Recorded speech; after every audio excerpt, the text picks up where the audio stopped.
I'm going to say something that's difficult for both atheists and Christians to hear. Okay. God, by the very definition of who he is, has complete sovereignty over his creation. And that includes the right to take human life when he chooses. This creator is using a line that's very commonly used by conservative Christians in apologetics in an attempt to morally justify God's taking of innocent life at various points in the Bible. The idea here is pretty simple. God has the right to take this life, and so it's morally justified for God to take this life. But there are at least two significant problems with this, both philosophical and theological. The first is that the very idea of rights doesn't apply to God. And the second is that even if God did have the right to do this, merely having the right to do something is an insufficient moral justification for doing that thing. Let's talk about both these a little bit more.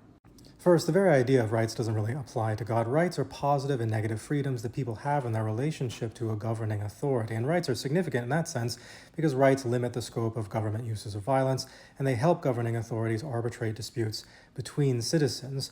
But there is no governing authority over God. There's nobody who even in principle could limit the scope of God's violence, and there's nobody who could arbitrate disputes between us and God, as the book of Job famously says on a number of occasions.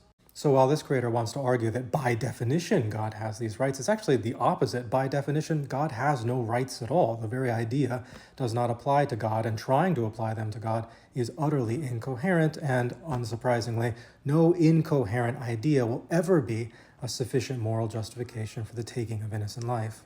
Secondly, even if for some strange reason God actually did have the right to take innocent life, merely having the right to do something is not a sufficient moral justification for doing that thing.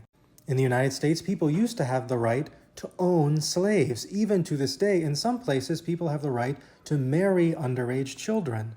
And the conservative Christians who use this argument should know, perhaps more than other people, that just because you have the right to do something, that's not a sufficient moral justification for doing it, because of course conservative Christians are the ones who have argued so consistently and so vehemently that just because people have the right to get an abortion, to take innocent life in their minds, that doesn't mean it's morally justified. To summarize, the very idea of rights does not apply to God, and even if for some bizarre reason it did apply to God, merely having the right to do a thing is not a sufficient moral justification for doing it.